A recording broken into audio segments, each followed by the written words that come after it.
Oke, Assalamualaikum warahmatullahi wabarakatuh.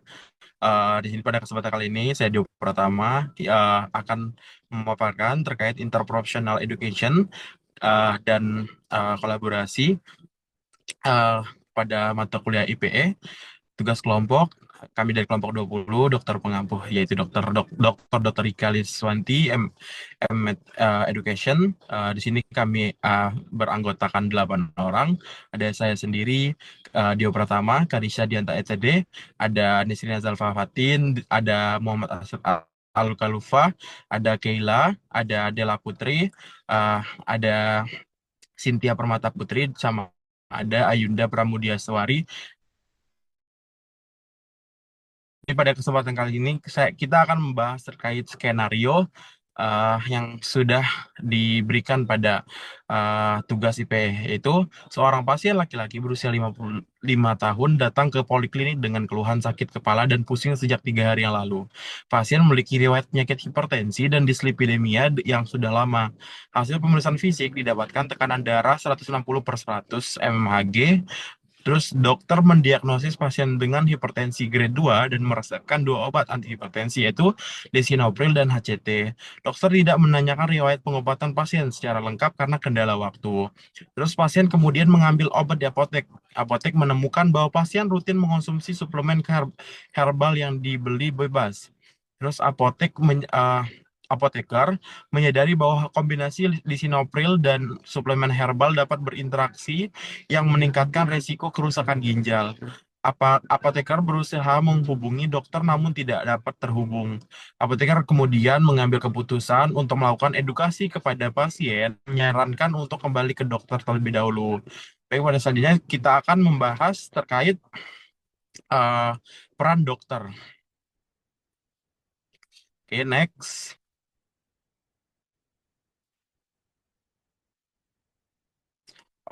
Yang pertama itu apa peran dan tanggung jawab dokter dalam kasus ini.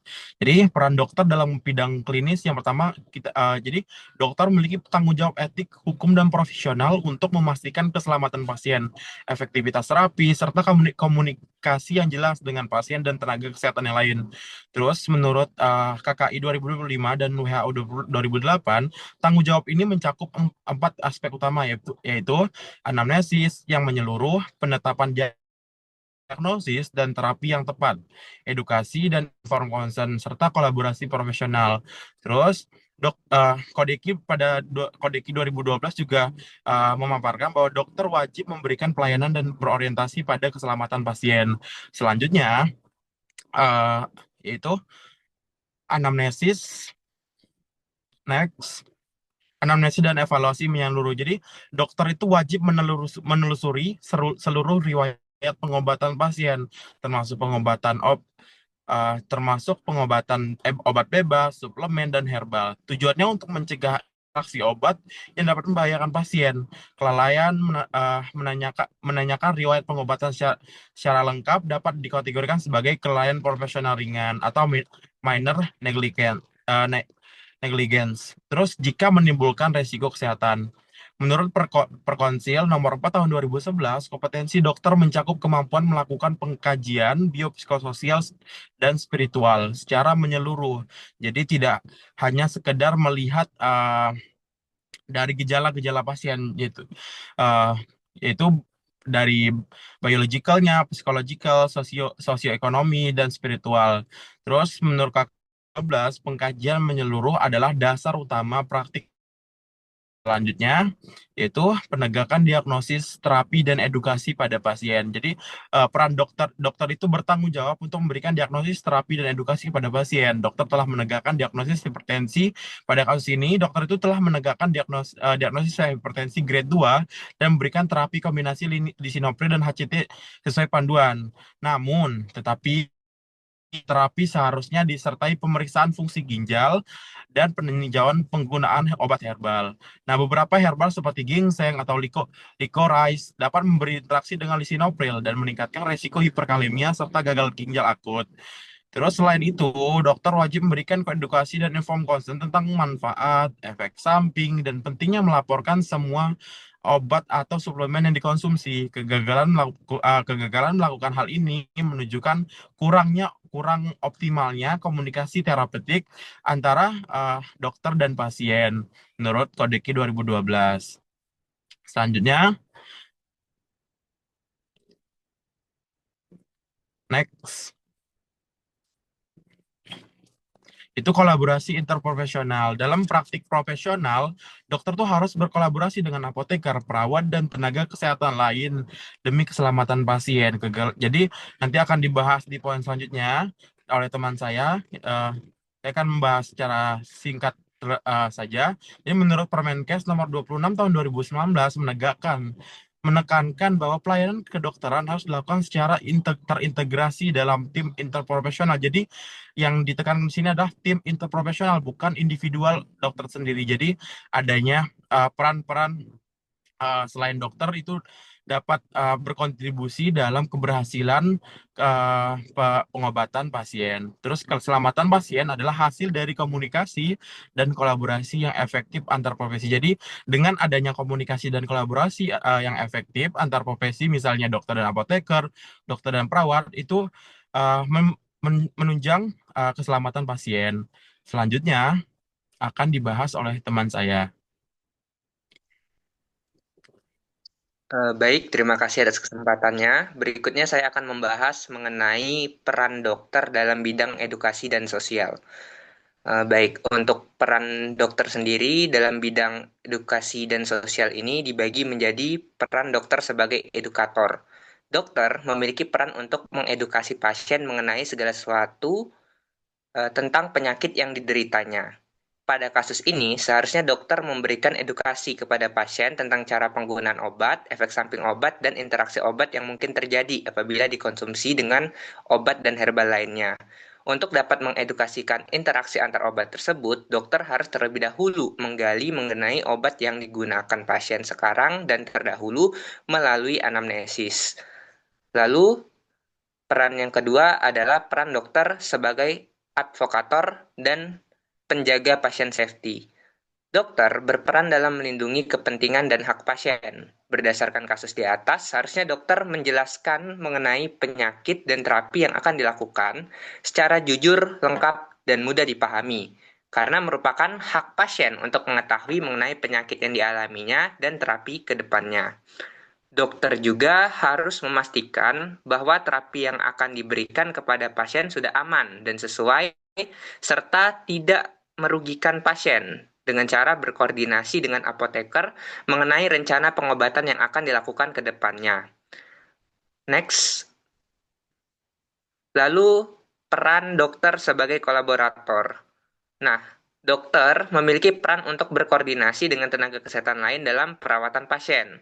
Pada kasus tersebut, seharusnya dokter berkomunikasi dengan apoteker dengan menjelaskan kondisi pasien, riwayat penyakit, dan rencana terapi ke depannya kepada apoteker secara jelas.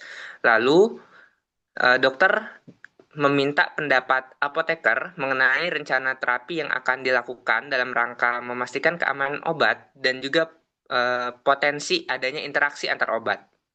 Dengan mempertimbangkan pendapat dari apoteker tersebut, dokter harus mengambil keputusan klinis apakah terapinya tetap bisa dilakukan atau harus diganti dengan terapi lain. Mungkin dari saya sekian. Oke, baik. Selanjutnya itu ada peran dokter dalam bidang hukum dan administratif. Yang pertama itu adalah tanggung jawab perdata. Jadi dokter ini dapat dimintai pertanggungjawabannya jika terjadi kerugian pada pasien akibat kelalaian atau kesalahannya, yaitu malpraktek. Yang kedua itu adalah dasarnya adalah perjanjian terapeutik antara dokter dan pasien, hubungan hukum perdata. Contoh, dokter tidak melakukan informed consent sebelum tindakan medis, jadi pasien itu bisa menuntut ganti ruginya.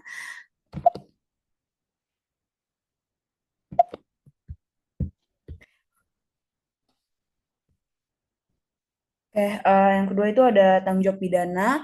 Tanggung jawab ini tuh timbul ketika tindakan dokter ini melanggar hukum pidana, misalnya kelalaian berat yang menyebabkan kematian pasien.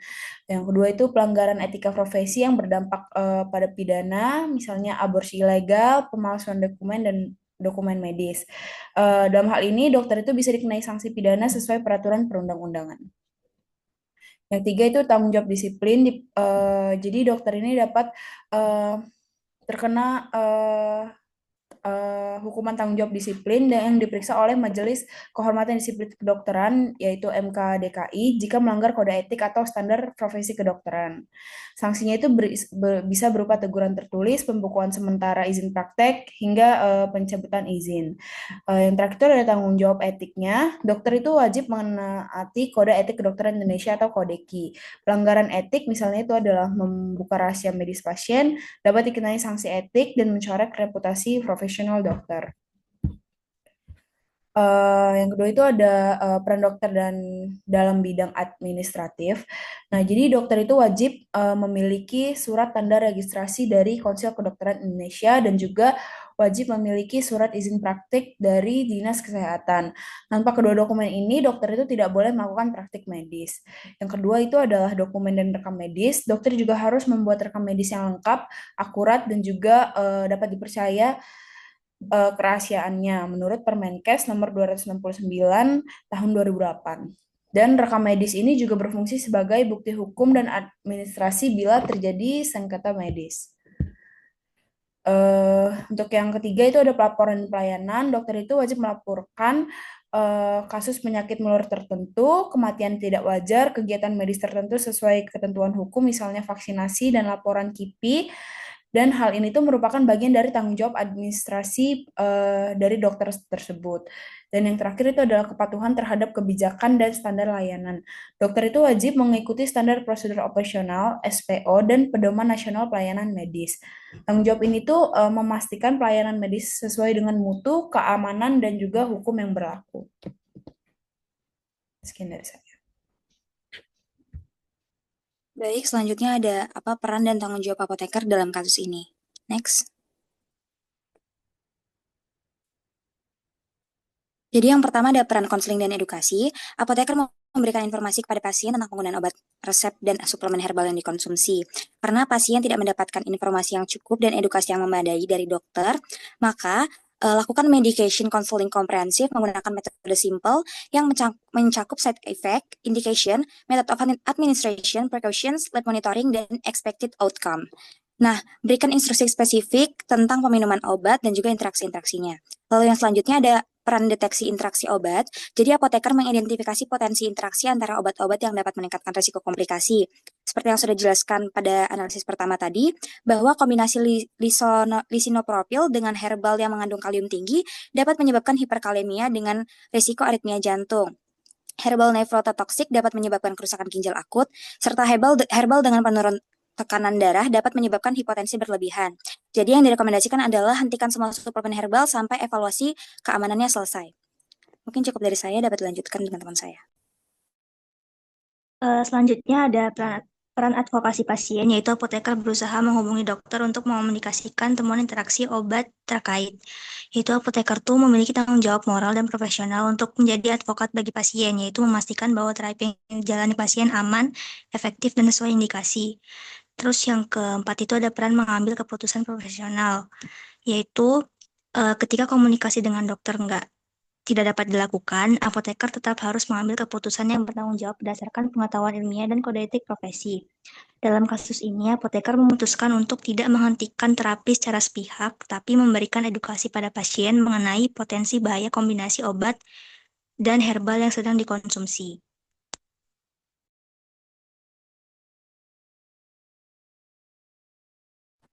Oke, baik, selanjutnya apa potensi isu etis yang ada dalam skenario? Boleh di next. Ya, jadi potensi isu etis itu bisa timbul kalau misalkan terjadi keterbatasan komunikasi, kemudian adanya perbedaan sudut pandang antar profesi, dan juga tekanan waktu dalam proses pengambilan keputusan.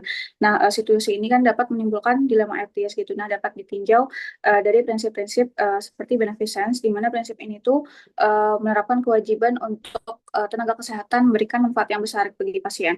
Nah, dalam kasus ini, dokter sudah memberikan terapi anti hipertensi untuk pasien, namun dokter kurang dalam menggali lebih dalam terkait riwayat pengobatan pada pasien yang ternyata pasien ada mengkonsumsi suplemen herbal gitu. Kemudian hal itu dapat terjadi kemungkinan adanya interaksi obat yang kemudian dapat menurunkan manfaat dari obat yang dirasakan oleh dokter.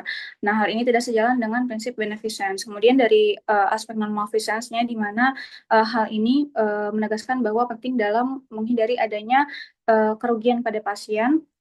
Kemudian karena tadi adanya kemungkinan interaksi antar obat, maka hal ini juga dapat memicu terjadinya efek samping yang dapat berisiko bagi kesehatan pasien gitu. Nah, oleh karena itu dalam hal ini apoteker telah menerapkan kedua prinsip tersebut dengan baik dalam menentukan untuk menunda pengobatan dan memberikan edukasi kepada pasien untuk berkonsultasi kembali kepada dokter.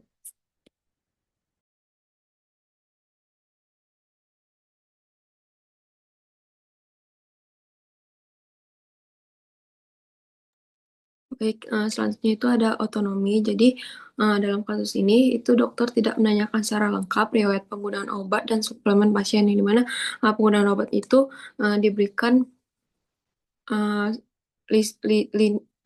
lisinopil dan HCT, dan suplemen pasien itu diberikan suplemen herbal, yang dimana itu saling berinteraksi. Akibatnya pasien tidak diberi kesempatan untuk menyampaikan informasi penting yang dapat mempengaruhi keamanan terapinya. Sehingga hak otonominya itu dapat terabaikan.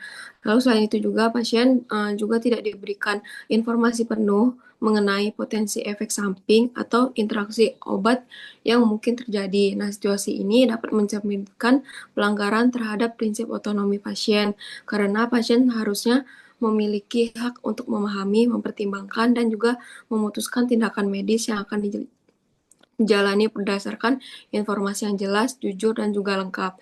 Namun, dalam kasus ini, apoteker berperan penting dalam mengembalikan dan menghormati hak otonomi pasien, yang dimana apoteker itu dapat berinisiatif memberikan edukasi kepada pasien mengenai risiko terhadap serta menyarankan pasien untuk berkonsultasi kembali dengan dokter sebelum melanjutkan terapi.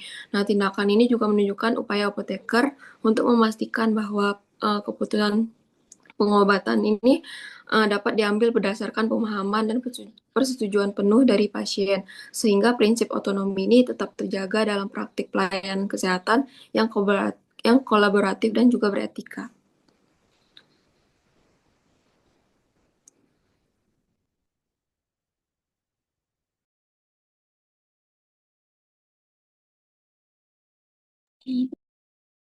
Iya sih, baik.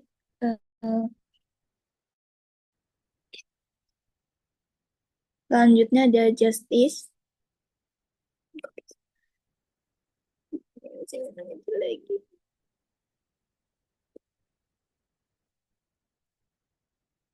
Nah, selanjutnya ada justice, di mana prinsip atau keadilan, di mana prinsip tersebut merupakan menurut dari Bioticam, keadilan berarti mendistribusikan sumber daya dan juga perhatian secara proposal sesuai dengan kebutuhan pasien, bukan berdasarkan waktu ataupun status sosial.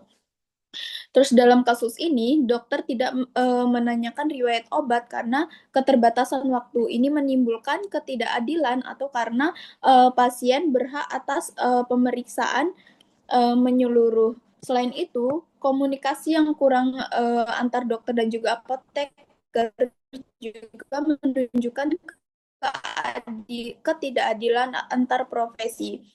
Menurut WHO, menekankan pentingnya kolaborasi lintas profesi untuk keselamatan pasien. Jadi prinsip keadilan menuntut agar semua tenaga kesehatan memberikan pelayanan yang sama baik bagi setiap pasien tanpa perbedaan.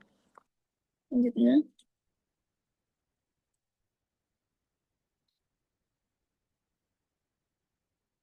Untuk kerahasiaan atau confidentiality, yaitu ada berdasarkan Kode Etik Kedokteran Indonesia pasal 16, setiap dokter wajib menjaga rahasia pasien bahkan setelah pasien meninggal dunia.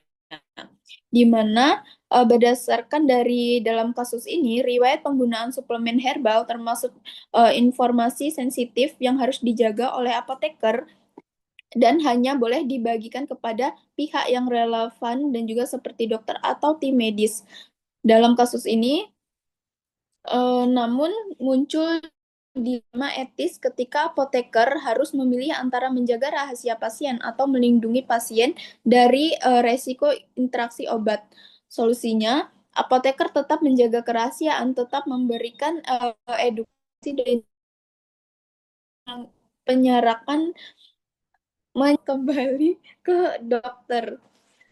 Dengan itu, prinsip tetap terlindung dan juga keselamatan pasien tetap terjamin. Dan